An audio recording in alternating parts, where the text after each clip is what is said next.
Olivia Bennett floated through the curved hallway of the alien ship Celestial Voyager. She pushed herself forward with practiced movements, her dark hair tied back tightly. After 6 months on board, she had gotten used to moving in low gravity. But she still missed the solid feel of Earth beneath her feet. The ship hummed around her. Lights pulsed along the walls in patterns that told the alien crew important information. Olivia had learned to read some of these signals, but many remained a mystery to her. As the first human liaison officer on a Galactic Alliance vessel, she was still learning something new every day. "Lieutenant Bennett, report to the command center," came a voice over the ship's communication system. The voice belonged to Captain Venn, the tall, blue-skinned leader of the Celestial Voyager. "On my way," Olivia replied, changing her direction. With a gentle push against the wall, the command center doors slid open as she approached. Inside, the large room buzzed with activity. Aliens of different shapes and sizes worked at control panels that glowed with strange symbols. Some had extra arms, others had eyes that could see things humans couldn't. And a few didn't even breathe the same air mix as Olivia. Captain Venn stood in the center, his 4 eyes focused on a large display. He nodded as Olivia entered. "Lieutenant, your new human colleague has arrived. Please show him around the ship and help him settle in." Olivia tried not to show her surprise. She hadn't been told another human was joining the crew. "Yes, Captain. Where is he now?" "Docking Bay 3. He just came aboard." Olivia made her way down to the docking bay, wondering about this new arrival. The Galactic Alliance had been very careful about which humans they allowed on their ships. Humans were still seen as unpredictable and possibly dangerous by many alien species.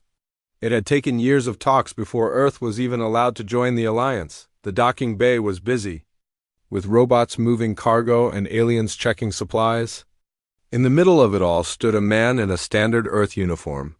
He was tall, with messy brown hair and a smile that seemed out of place among the serious alien workers. He carried only one bag and was looking around with open curiosity. "Commander."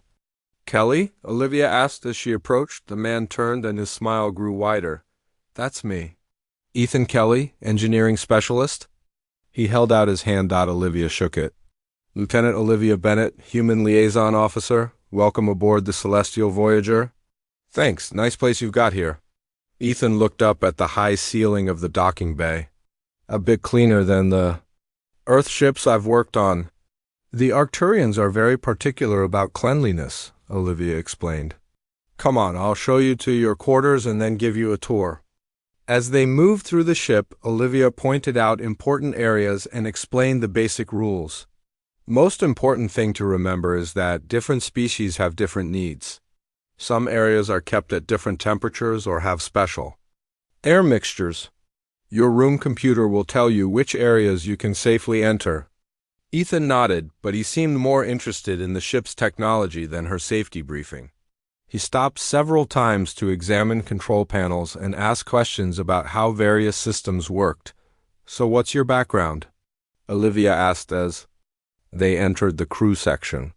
"I was a civilian contractor for the Earth Space Agency. Specialized in emergency repairs and system integration," Ethan shrugged. "I have a knack for making things work that shouldn't work together." "Is that why the Alliance requested you?" "Probably. Though I was surprised when they asked. I'm not exactly the diplomatic type." Olivia could already tell that was true.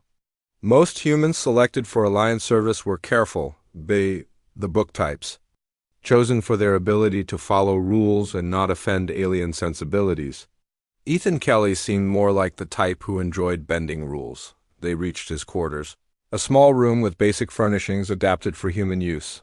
"Not much, but it's home," Olivia said. "You can adjust the gravity settings if you want something closer to Earth normal." "This is fine," Ethan replied, tossing his bag onto the bed. "I've spent enough time in space to get used to it." A tall, thin alien with gray skin and a ridge of small tentacles on its head approached them in the hallway. This was Zelos, the ship's executive officer and an Arcturian, known for their strict adherence to rules and protocols. "Lieutenant Bennett," Zelos said in the precise way Arcturians spoke. "This is the new human crew member?" Yes, Commander Zelos, this is Commander Ethan Kelly, our new engineering specialist. Ethan held out his hand, then quickly lowered it when he remembered that Arcturians didn't shake hands. Nice to meet you, he said instead. Zelos's face remained expressionless. I have reviewed your file, Commander Kelly. Your methods are ... unconventional. I get results, Ethan replied with a small smile. Results achieved by breaking protocols can be dangerous on a starship, Zelos said. I suggest you familiarize yourself with our standard operating procedures before attempting any work. After Zelos left, Ethan turned to Olivia. He seems fun. Arcturians value order above all else, Olivia explained. They find humans particularly difficult to work with because we tend to improvise. Well, he's going to love me then, Ethan said with a laugh. They continued the tour, visiting the engineering section where Ethan would work. The chief engineer, a Phobian named Telk, whose skin changed colors with his emotions, greeted them coolly. Your workstation is there, Telk said, pointing to a console that had been modified for human use. You will assist with system monitoring and minor repairs. Major modifications require my approval. Ethan nodded, but Olivia could tell he was already studying the engine room with intense interest, his eyes tracking power lines and system connections. Later, in the ship's dining area, Olivia explained more about life on board as they ate. 17 different species on one ship means 17 different sets of customs and taboos. It took me weeks to learn all the things I shouldn't do or say around different crew members. Sounds complicated, Ethan said between bites of the bland food designed to be acceptable to human digestion. It is. That's why they're usually so selective about which humans they bring aboard. We have a reputation for being unpredictable, Ethan grinned. That's what makes us interesting. Before Olivia could respond, the ship's alert system activated. Red lights pulsed along the walls, and Captain Ven's voice came over the communication system. All crew to emergency stations. We have received a distress signal from Outpost 7. We are changing course to respond. Olivia stood quickly. I need to get to the command center. You should report to engineering. Ethan nodded, suddenly serious. Lead the way. As they hurried through the corridors, Olivia wondered what this emergency would bring. With a new human on board, one who didn't seem to care much for rules, things were about to get interesting. The celestial Voyager moved fast through space toward the distress signal. Olivia stood on the command deck next to Captain Ven. The large view screen showed stars streaking by as the ship traveled at high speed. What do we know about Outpost 7? Olivia asked. Captain Ven's blue face looked grim. It is a research station in a disputed area. The signal was cut off before they could tell us what happened. Zelos approached them, his gray skin looking paler than usual. Captain, I must point out that entering this sector could be seen as a treaty violation by the Krull Empire. We cannot ignore a distress call, Captain Ven replied firmly. If Galactic Alliance citizens are in danger, we must help. In the engine room, Ethan worked quickly to learn the ship's systems. Chief Engineer Telk watched him with suspicious eyes that had turned a deep orange color. You should not touch those controls without proper training, Telk said, as Ethan examined the power distribution panel. Just trying to understand how everything works, Ethan replied with a smile. In case of emergency. Telk's skin flashed yellow with annoyance. The Celestial Voyager has the most advanced systems in the fleet. There are proper procedures for all situations. Ethan nodded but continued to study the panels and displays. He noticed how the power flowed through the ship and how the different systems connected. He saw things that interested him, ways the systems could work better if they were connected differently. The ship suddenly dropped out of high-speed travel. Ethan felt the change in the engine vibrations immediately. We have arrived at Outpost 7, announced Captain Ven's voice over the communication system. Ethan looked at the nearby screen. It showed a small space station orbiting a rocky moon. Near the station was another ship, one with a strange, sharp design that Ethan didn't recognize. That vessel is not in our database, Telk said, his skin now a worried purple color. It does not match any known Galactic Alliance or Krull Empire design. On the command deck, Olivia watched the unknown ship with concern. It was dark and pointed, looking dangerous even at a distance. "No response to our communications," reported a communications officer with 4 arms. "Scan the outpost," ordered Captain Ven. "Life signs detected, but they are weak," replied another officer. "The outpost has suffered heavy damage." "Captain." Ven stood tall. "Prepare a rescue team. We must—" A bright flash of light cut off his words as the unknown ship fired a weapon. The celestial Voyager shook violently. Olivia grabbed a nearby rail to keep from falling. "Direct hit to our primary power core," shouted Zelos. "Shields at 30%. Return fire." Captain Ven ordered. The celestial Voyager's weapons fired back, hitting the enemy ship. But the dark vessel fired again, this time hitting a different part of the Voyager. In the engine room, alarms blared and emergency lights flashed. Ethan was thrown against a wall as the ship rocked from the impact. He quickly got up and checked the nearest status screen. "That's not good," he muttered as he saw the damage reports. Telk rushed to the main engineering control panel. His skin had turned almost black with fear. "The primary power core is destabilizing. Containment systems are failing." Ethan moved next to him and looked at the readings. The ship's main power source was becoming unstable. If it exploded, it would destroy the entire ship. "We need to activate the emergency containment field," Telk said, his hands moving quickly over the controls. "It's not responding," Ethan observed. "The blast must have damaged the control pathways."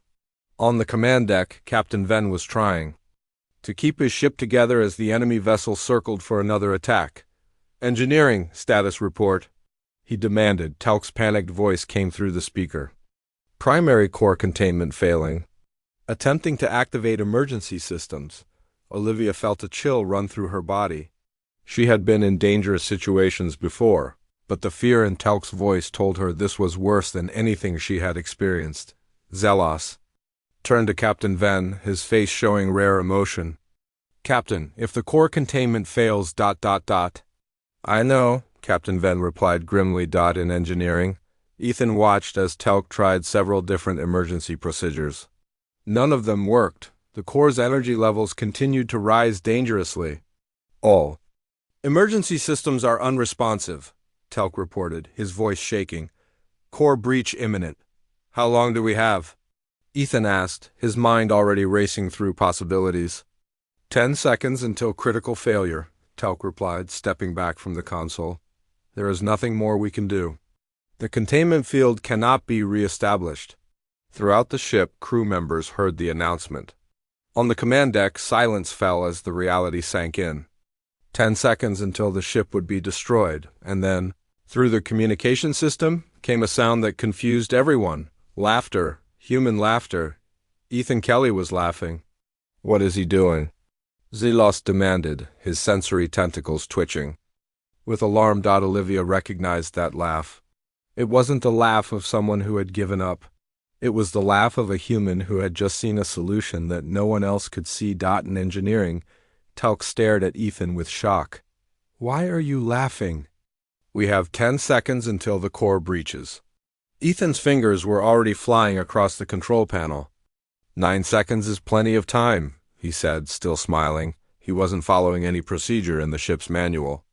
Instead, he was creating new connections between systems that were never meant to work together. He bypassed safety protocols and rerouted emergency power in ways that made Telk's skin flicker with alarm.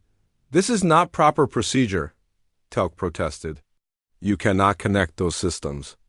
"Watch me," Ethan replied, working even faster. 8 seconds left. Ethan accessed the ship's cooling systems, redirecting them to create a temporary containment field. 7 seconds, he bypassed the damaged control pathways, creating new ones through secondary systems. 6 seconds on the command deck. Captain Ven and the others could only listen to the sounds of Ethan working, his occasional laugh mingling with the ship's alarm signals. 5 seconds. "What is he doing?" Captain Ven asked. "Something impossible," Olivia replied, a small smile forming on her face. 4 seconds. Ethan's hands moved in a blur over the controls, making adjustments that no training manual would ever suggest. 3 seconds. "This will never work," Telk said, his skin now a color that no human had ever seen before. 2 seconds. Ethan made the final connection and looked up at the core status display. 1 second. He pressed the activation command and said, "Done." The ship shuddered, the lights flickered. For a moment, everything went silent, then the main systems came back online. The core status display showed the energy levels dropping back to safe ranges. "Impossible," whispered Telk, staring at the readings on the command deck. The crew watched in amazement as the emergency warning signals stopped. "Engineering report," Captain Venn demanded. Ethan's voice came through, sounding tired but pleased. "Core containment re-established, Captain. We're not going to explode today." Olivia let out a breath she hadn't realized she was holding. Around her, the alien crew members were looking at each other in confusion and relief. The human had done the impossible. With 10 seconds until destruction, he had laughed for 9 and fixed it in 1. The celestial Voyager limped away from the battle zone. The enemy ship had fled when 3 more Galactic Alliance vessels arrived in response to their emergency signal. Now the damaged ship moved slowly through space, running on backup power. Systems. Ethan sat in engineering, his uniform dirty and his face tired. He had been working for hours to keep the makeshift core containment system stable. Telk stood nearby, watching with a mix of confusion and respect. "You should not have been able to do that," Telk said for the 3rd time. His skin had settled into a bluish-green color of deep thought. "The systems you connected were not designed to work together," Ethan shrugged. "Sometimes you have to ignore the design and see what's possible." "But how did you know it would work?" "I didn't," Ethan admitted. "But I saw a chance, and a small chance is better than no chance." Telk's skin flashed with colors as he processed this. "You risked everyone's lives on something you were not sure would work?" "Everyone's lives were already at risk," Ethan pointed out. "We had 10 seconds until the core breached. I had nothing to lose by trying." On the command deck, Captain Venn had called an emergency meeting with his senior officers. Olivia stood to one side, listening as they discussed what had happened. "The enemy vessel has not been identified," reported the security chief. "A tall, insect-like being named Crix. It matches no known design in our records." "And the outpost?" Captain Venn asked. "We rescued 12 survivors," Crix replied. "They report that the attack came without warning. The enemy was searching for something in their research data." Zella stepped forward. "Captain, I wish to discuss the actions of the human engineer." All eyes turned to him. Olivia tensed, ready to defend Ethan if needed. "Commander Kelly violated at least 27 safety protocols," Zeller said, his voice even. "He bypassed critical systems, ignored standard procedures, and made unauthorized modifications to ship systems." Captain Venn nodded. "And?" Zelos paused. "And he saved the ship and all our lives." A murmur went through the group. Olivia could hardly believe what she was hearing. Zelos, the strictest rule follower on the ship, was acknowledging that breaking the rules had been the right choice. "I do not understand how he did it," Zelos continued. "By all logical analysis, his solution should not have worked, yet it did." Captain Venn turned to Olivia. "Lieutenant Bennett, you are our expert on humans. Can you explain?" Olivia stepped forward. "Humans have a different way of approaching problems, Captain. We don't always follow the logical path. Sometimes we make intuitive leaps based on incomplete information." "Guessing," said Crix with a click of disapproval. "More than guessing," Olivia replied. "It's a kind of problem-solving that comes from our evolution. On Earth, humans often had to make quick decisions with limited information. Those who could do this well survived." "And the laughter?" asked Captain Venn. "Why did Commander Kelly laugh when faced with certain death?" Olivia smiled slightly. "That's another human trait, humor in the face of danger. It helps us focus, reduces fear, and lets us think more clearly." The aliens looked at each other, clearly struggling to understand. "I want to speak with Commander Kelly," Captain Venn decided. "Have him brought to my office when he has finished stabilizing the core containment." An hour later, Ethan stood in the captain's office. He had cleaned up a bit, but still looked tired. Olivia stood beside him, there to translate human behavior. If needed. Captain Venn studied Ethan for a long moment. Commander Kelly, you broke nearly every safety protocol we have. Yes, sir, Ethan replied without apology. You ignored direct orders from Chief Engineer Telk. Yes, sir. You reconfigured ship systems in ways that our engineers say should have caused a catastrophic failure. The core breach would have been pretty catastrophic too, sir. Captain Venn's four eyes blinked in sequence. Indeed, that is precisely my point. You took an impossible situation and found a solution where none should have existed. He paused. How? Ethan looked uncomfortable with the question. I just saw connections that could be made. The cooling system had enough power to create a temporary containment field if rerouted through the secondary life support grid. The damaged pathways could be bypassed using maintenance channels. It was all there, just not in the way it was designed to be used. But how did you see these connections when none of our engineers did? Ethan thought for a moment. Humans are good at seeing patterns, sir. And we're also good at breaking patterns when we need to. Your engineers are brilliant, but they're trained to follow certain ways of thinking. Sometimes you need to step outside those ways. Captain Venn turned to look out the viewport at the stars. When Earth joined the Galactic Alliance, many were concerned about humans. Your species is young, unpredictable, and has a history of violence. Some feared you would bring chaos to our ordered society. Ethan and Olivia exchanged glances, but said nothing. What I saw today, Captain Venn continued, was indeed chaos, but it was chaos that saved lives. He turned back to face them. Perhaps there is value in unpredictability that we have not recognized. After they left the captain's office, Olivia and Ethan walked slowly through the ship's corridors. Crew members they passed looked at Ethan with new expressions. Some seemed curious, others respectful, and a few appeared wary. You're famous now, Olivia told him. The human who laughed at death and fixed the impossible in 1 second? Ethan shook his head. I just did what needed to be done. That's exactly what they don't understand, Olivia said. To them, what you did was like watching someone break the laws of physics. It shouldn't have been possible. They reached a viewing area where they could see the stars through a large window.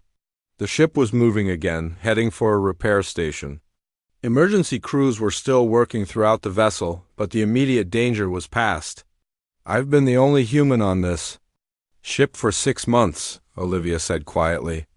Every day I've tried to show them that humans can be careful, can follow rules, can fit into their orderly society. She smiled at him. And then you come aboard and in 1 day show them that our real value might be in how we break the rules. Sorry about that, Ethan said, not looking sorry at all. Don't be. I think they needed to see it. Olivia looked out at the stars. The galaxy is changing. The attack on the outpost, the unknown ship, something is happening. The old ways of doing things might not be enough anymore. Ethan was quiet for a moment. When I was laughing right before I fixed the core containment, do you know what I was thinking? What? I was thinking that if I was going to die, at least I'd die trying? Something impossible. That's the human way, isn't it? We don't accept no-win scenarios, Olivia nodded. That's what they're starting to understand about us, and it scares them a little. Good, Ethan said with a small smile. A little fear keeps you on your toes. Voice came over the communication system. Commander Kelly to engineering.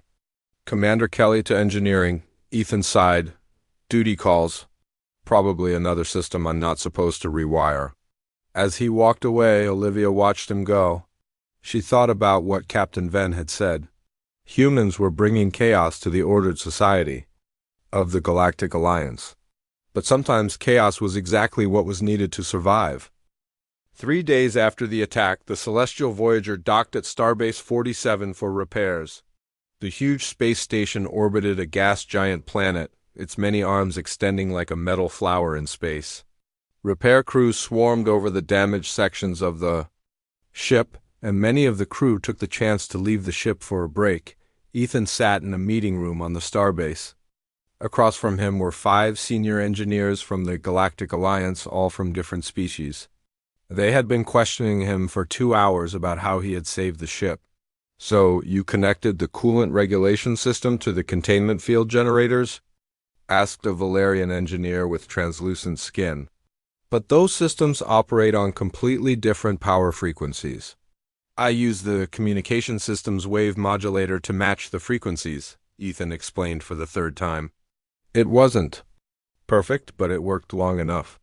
The engineers looked at each other with expressions that Ethan had come to recognize as disbelief mixed with reluctant acceptance.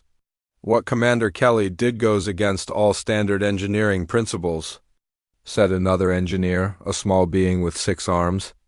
"Yet it succeeded where standard procedures would have failed." Ethan tried not to sigh. Sometimes you have to work with what you have, not what you're supposed to have. Meanwhile, Olivia was in a different meeting with Captain Venn and several high-ranking Alliance officials. They were discussing the attack and what it might mean.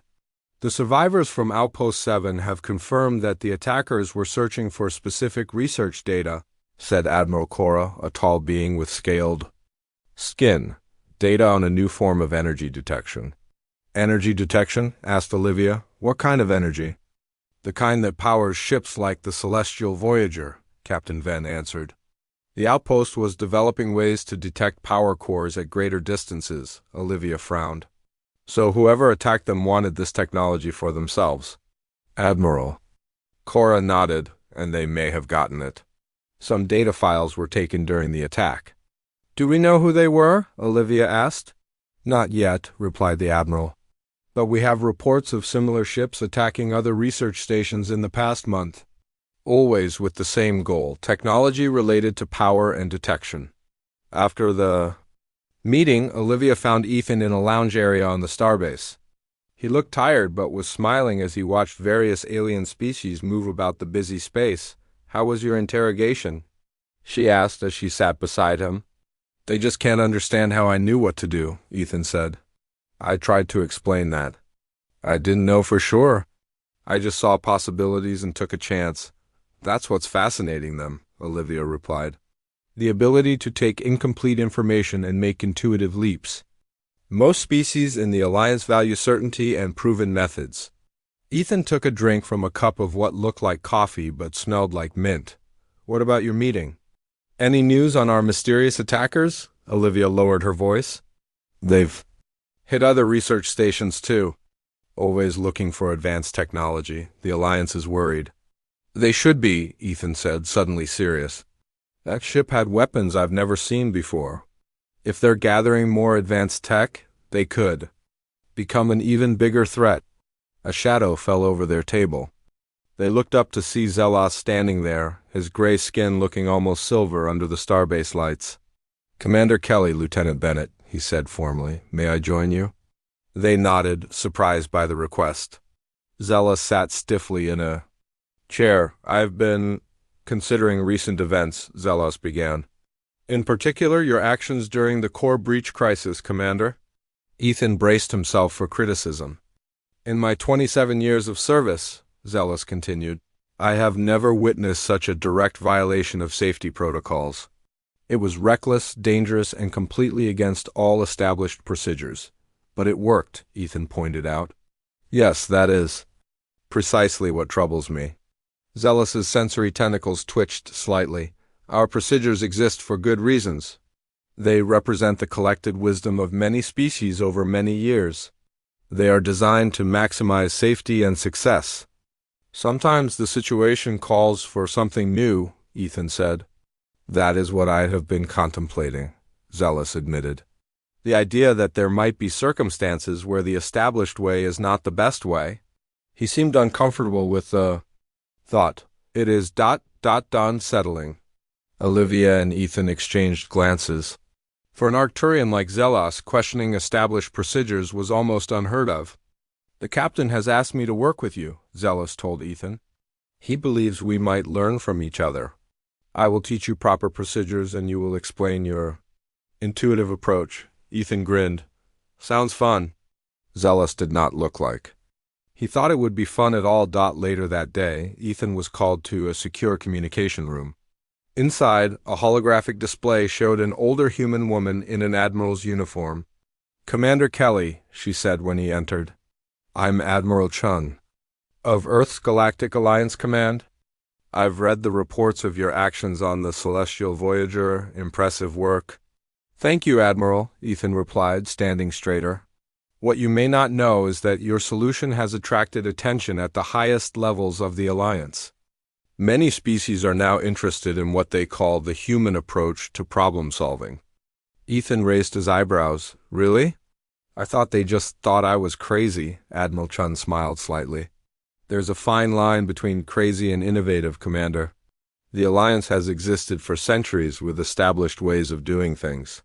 Some believe those ways may have become too rigid. What does that mean for us, for humans in the Alliance?" "It means an opportunity," the Admiral replied. "Earth is still the newest member of the Alliance. We're still proving our worth. Your actions have shown one way humans can contribute something unique." Ethan thought about this. "So they want more humans breaking rules and taking chances?" "Not exactly," Admiral Chun said. "But they are interested in your ability to find unconventional solutions. The Alliance is facing new threats. The attack on your ship wasn't an isolated incident. Someone is targeting Alliance technology, and our standard responses haven't been effective." "The unknown ship," Ethan said. "Do we know who they are yet?" "Not with certainty, but we have suspicions." The Admiral's face grew more serious. "A group called the Nexus Collective. They operate outside Alliance space, gathering advanced technology. By any means necessary. What do they want with it?" "That's what we need to find out, and that's why I'm contacting you." Admiral Chun leaned forward slightly. "The Celestial Voyager will be assigned to investigate these attacks once repairs are complete, and I want you to be part of that mission." "I'm already part of the crew," Ethan pointed out. "In a new capacity," the Admiral explained. "Captain Ven has requested that you serve as a special advisor on unconventional tactics and solutions. Essentially, he wants you to keep thinking outside the box." Ethan was surprised. "He wants me to keep breaking rules?" "He wants you to keep finding solutions where others see none," Admiral Chun corrected. "The Alliance needs new approaches for new threats. You've shown you can provide that." After the communication ended, Ethan walked through the starbase, thinking about what the Admiral had said. He found Olivia in the observation dome, looking out at the stars. "The ship had 10 seconds left," he said as he joined her. "I laughed for 9 and fixed it in 1. She turned to him. "And now they want you to do it again," Ethan nodded. "Apparently the Alliance thinks they need some human chaos in their ordered universe." "They're right," Olivia said. "Something's coming, something they don't know how to fight yet." Ethan looked out at the vast starfield. "Then I guess we'll just have to show them how humans fight." 2 weeks later, the Celestial Voyager left Starbase 47. The ship had been repaired and upgraded with new defensive systems. The crew had changed, too. 6 more humans had joined, each selected for their creative problem-solving abilities. Ethan now had an official title, Special Advisor for Unconventional Solutions. Olivia watched as Ethan worked with his new team in what the crew called the Chaos Room. It was a space where the humans could test ideas without the usual Alliance restrictions. Right now, they were looking at scans of the unknown ship that had attacked them. "The hull material absorbs our sensor scans," said Kate Miller, a human weapons specialist. "That's why we couldn't get a clear reading during the attack. So we need a different way to detect them," Ethan said, thinking out loud. "Something they haven't thought to block." Olivia smiled as she watched them work. The humans jumped from idea to idea, building on each other's thoughts in a way that confused the alien crew members who observed them. It was exactly what Admiral Chun had hoped for, human creativity applied to Alliance problems. Captain Ven entered the room, and everyone stood straighter. "We have new orders," he announced. "Another research outpost has gone silent." "We are the closest ship? The Nexus Collective?" asked Olivia. "Possibly," Captain Ven replied. "We will know soon. We arrive in 6 hours." In the following hours, the ship prepared for another possible confrontation. Ethan worked with Zelos to implement some of the ideas from the Chaos Room to Olivia's. Surprise, the strict Arcturian had begun to adapt to Ethan's methods, even suggesting a few unconventional approaches himself. "You're having an effect on him," Olivia told Ethan as they ate a quick meal before arrival at the outpost. Ethan smiled. "And he's having an effect on me. I'm actually starting to appreciate some of those rules I've been breaking." When the Celestial Voyager reached the outpost, they found it dark and quiet. Scans showed minimal power and no life signs. "We're too late," Captain Venn said grimly. "Prepare a team to board the outpost. We need to find out what was taken." Ethan was part of the team that took a small shuttle to the outpost. Inside, they found signs of a quick but violent attack. Bodies of the staff lay where they had fallen. Equipment had been damaged or taken. "Same pattern as before," said Crix, the security chief. "They took data storage devices and destroyed the rest." Ethan examined the damaged systems. "They're getting better at this, more efficient." He pointed to some cut wires. "See how clean these cuts are? Last time they just ripped things apart." As they continued to explore the outpost, Ethan noticed something strange. These power conduits. They'd been drained, not damaged. He followed the conduits to a wall panel and opened it. Inside was a small device that none of them had seen before. "They left something behind this time," Ethan said, carefully removing the device without touching it directly, back on the Celestial Voyager. The device was placed in a secure examination room. Scans showed it was some kind of power collector, designed to absorb energy from the outpost systems. "But why leave it behind?" asked Captain Venn. Ethan had been quiet, thinking hard. Now he looked up with concern on his face. "It's a tracker. It absorbed power so it could send out a signal." He turned to the captain. "They wanted us to find it. They're tracking us right now?" Captain Venn ordered the device to be isolated immediately, but Ethan shook his head. "It's too late. It's been sending our position since we brought it aboard." As if to confirm his words, the ship's alert system activated. "Unknown vessel approaching at high speed," reported the sensor officer. On the main view screen, they saw a ship appear. It was similar to the one that had attacked them before, but larger. Behind it came 5 more ships of the same design. "6 of them," Olivia said quietly. "We can't fight that many." "Incoming transmission," announced the communications officer. The screen changed to show a figure wearing a smooth, featureless mask. The voice that spoke was artificially modified to sound neither male nor female, neither human nor alien. "Galactic Alliance vessel," said the figure. "You have something that belongs to us. Return the tracking device and we will allow you to live." "Who are you?" demanded Captain Venn. "We are the Nexus Collective," replied the figure. "We take what we need to evolve beyond your limited understanding. Your technology will serve our purpose." Captain Venn turned to his crew. "Battle stations, prepare to engage." The figure on the screen seemed to find this amusing. "Your ship barely survived one of our vessels. Now you face 6. You have no chance." The transmission ended. The 6 ships began to move into attack positions. In the Chaos Room, Ethan gathered his human team. "We need an impossible solution, and we need it fast." They worked frantically, throwing out ideas and testing possibilities. Zelos joined them, his usual caution set aside in the face of the immediate threat. "Their ships communicate with each other," Kate pointed out. "That's how they coordinate their attacks. If we could disrupt that communication... double quotes, Ethan began. "We can't," Zelos interrupted. "Our jamming technology isn't effective against their systems." Ethan looked at the tracking device they had found.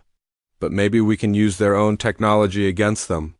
With only minutes before the enemy ships would be in firing range, Ethan explained his plan to Captain Venn. It was risky, untested, and violated several Alliance safety protocols. But they had no other options.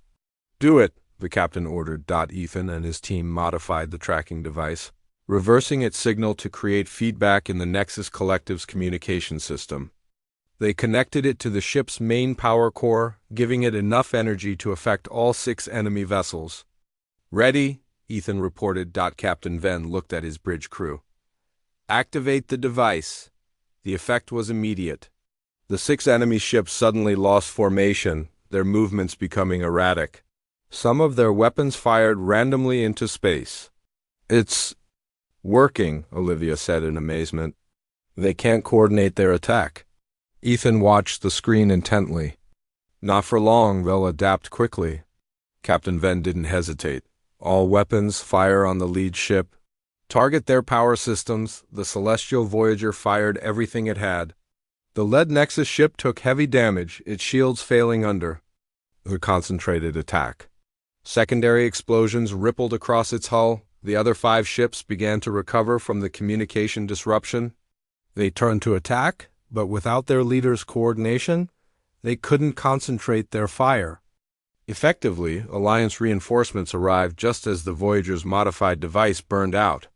3 Alliance battleships joined the fight, and the remaining Nexus ships retreated. In the aftermath, as damage control teams worked throughout the ship, Olivia found Ethan in the observation lounge. He was looking out at the stars, a thoughtful expression on his face. "You did it again," she said. "Found an impossible solution." Ethan shook his head. "It was different this time. It wasn't just me. It was all of us working together. Even Zelos contributed ideas I wouldn't have thought of. That's the real victory," Olivia said. "Not just showing them what humans can do, but showing them how. We can all work together." Captain Venn joined them, looking tired but satisfied. "The Alliance Council has sent a message. They are impressed with our tactics." "Impressed enough to stop worrying about humans breaking their rules?" Ethan asked with a small smile. "Perhaps not that impressed," Captain Venn replied, his 4 eyes blinking in what they had learned was his version of amusement. "But they are beginning to see that different approaches have value." He looked out at the stars. "The Nexus Collective is still out there. Today was just one battle. There will be more challenges ahead that our standard procedures cannot address." Ethan nodded. "And we'll be ready. Sometimes you need 10 seconds. Sometimes you only have 1. Either way, we'll find a solution." "Together," added Olivia. Captain Venn looked at his 2 human officers. "Together," he agreed. "The human way and the Alliance way combined." As they stood there, watching the stars, Ethan thought about how far they had come.